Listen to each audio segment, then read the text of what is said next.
Let's all just agree that there is a shortage of good gaming titles supported for Apple computers. Oh no! That said, you can still find some gems that keep you entertained for hours on end. And today, we'll talk about our favorite picks for Mac compatible games to play on your Mac. We'll start our list with a small and unassuming indie title called Vampire Survivors.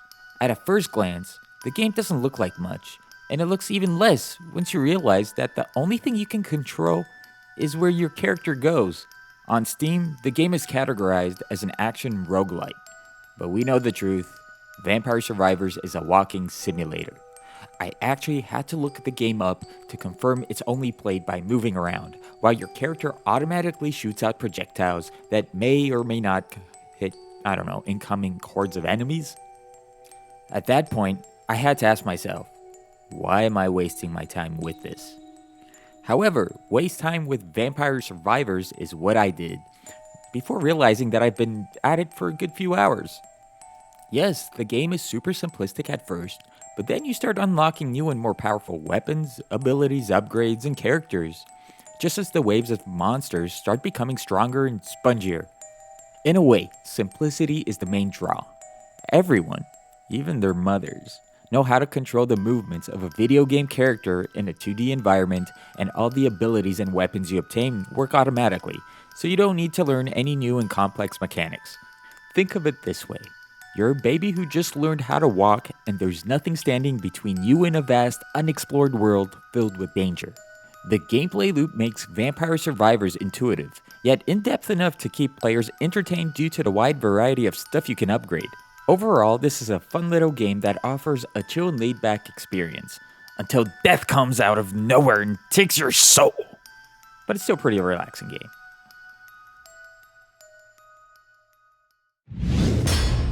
Anyone who's played with the Legos as a child knows just how addictive and engrossing this activity could be.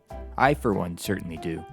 That is why, as soon as I finished the first building puzzle in LEGO Bricktales, I got a wide, dumb smile on my face. Of course, nothing beats putting together physical LEGO bricks and stepping on them once in a while. But playing LEGO Bricktales comes very close. The game marks an interesting yet logical departure from the action platformer LEGO-based gaming titles we're used to seeing. In LEGO Bricktales, you won't be chasing blocky criminals on the streets of LEGO Gotham, or piloting a brick X-Wing on your way to destroy the LEGO Death Star. Instead, all you'll be doing is solving assembly puzzles with a limited number of LEGO bricks that you must use to build some kind of structure. For instance, you'll often need to build a bridge or a staircase that must be stable enough to use it to reach a certain area. Admittedly, this may not sound as exciting as fighting supervillains as a member of the LEGO Avengers, but this game has a different kind of laid-back, zen type of charm to it. Seeing how both your wonky contraptions and architectural masterpieces come to life to serve their intended purpose is mesmerizing and fulfilling experience. Unfortunately, the game could use a better camera, especially in the exploration mode, and the controls can be a little wanky. For some players, these flaws alone could turn a relaxing game into a frustrating mess, but we're happy to say that the awkward camera and temperamental brick assembly didn't ruin it for us, and we still had a pretty good time with LEGO Bricktales. This year's Halloween might be over, but our mood for spooky games isn't, so here's one we think you'll like. Inscryption, spelled with a Y, is quite the unique title. At its core, it's a card game with emphasis on deck building, but there's also roguelike and escape room elements, while the mystery of the game's creepy setting is slowly getting revealed. It's difficult to give an adequate description of the game without spoiling it, but heck, we'll try. Inscryption starts with you sitting at a table in a dimly lit room with a mysterious figure shrouded in darkness sitting in front of you. The figure quickly and rudely explains how to start the card game placed on the table, and from there it's a slow and uncertain process of winning or losing, and inevitably learning from your mistakes. Yeah, a lot of learning. It's a good thing that one of your cards will eventually start talking to you, giving you hints about what to do and what to look out for. That, or perhaps the character you play as has simply lost their marbles. Who knows? Or perhaps the guy I met the other day gave me something really good, and I was looking around in my room for someone to tell me, yeah, I saw that too. What is even happening in this game, and why is there a jar full of sentient goo in the room?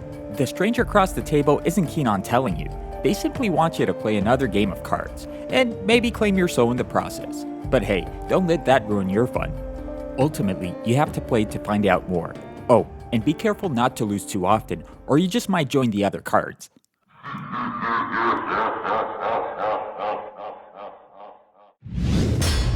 If managing a deck of cards isn't enough for you, then how about managing an entire colony trying to survive in the wilderness? Enter Settlement Survival, a city builder game where you take control of a small colony of survivors who set up camp in the middle of nowhere. No.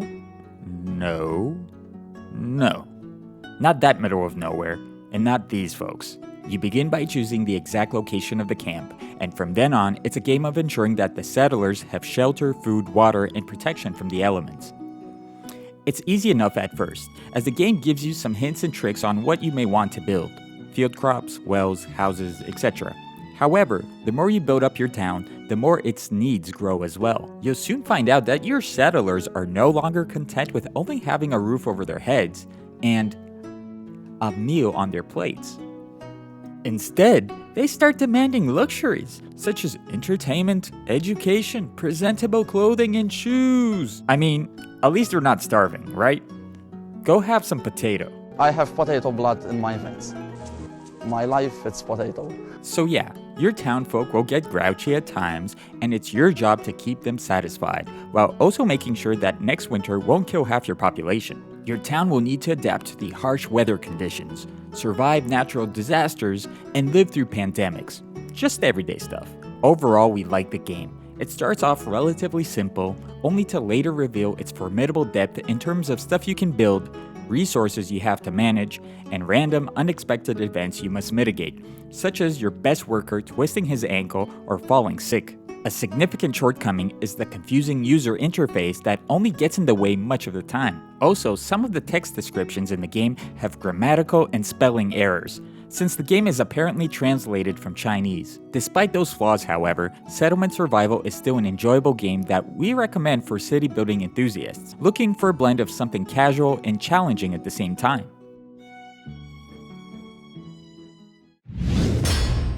For our last entry, we'll have to zoom out quite a bit, as rather than managing a single town, now we'll be governing an entire nation.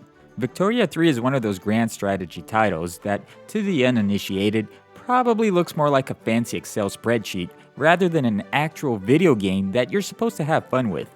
The game is so incredibly in-depth and detailed that it feels like you need a PhD to play it properly. Admittedly, it's not a game for everyone due to its complexity and massive scope, but that's also its main draw. It overwhelms you with intricate gameplay mechanics, but also gives you more control and options than any other 4X strategy game. In it, you govern a chosen country during the time period between 1836 and 1936, and your task is to manage its culture, economy, and politics. Victoria 3 has no endgame objective other than ensuring the country's prosperity by any means necessary. You can focus on education, industrialization, trade, religion, war, diplomacy, and more, from building more schools and factories to pass new laws and mobilizing population for your next war effort. The ways you can turn your country into a superpower are limitless. This is also why you can't just start playing Victoria 3 from the get-go. Instead, you'll need to be patient and learn the ins and outs, learn how to balance your country's economy, keep the population satisfied, and please and control your major political powers without making too many waves. You'll have to think about how all of this will influence the world outside your country, because that world is really there.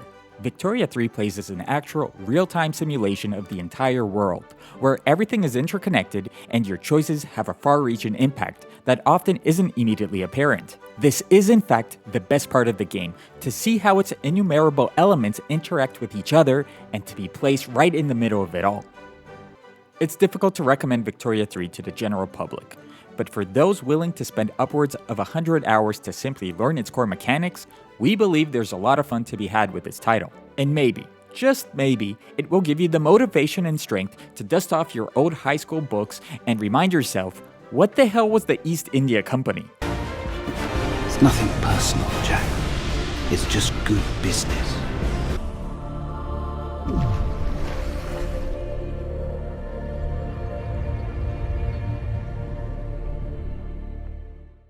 So these were our suggestions for newly released games to play on your Mac. Did you already try any of them? Which one did you like the most? We'd love to hear your opinions in the comment section. Also, if you want to see more similar videos where we cover anything from the biggest AAA titles to little known indie gems, be sure to subscribe to our channel and ring the bell.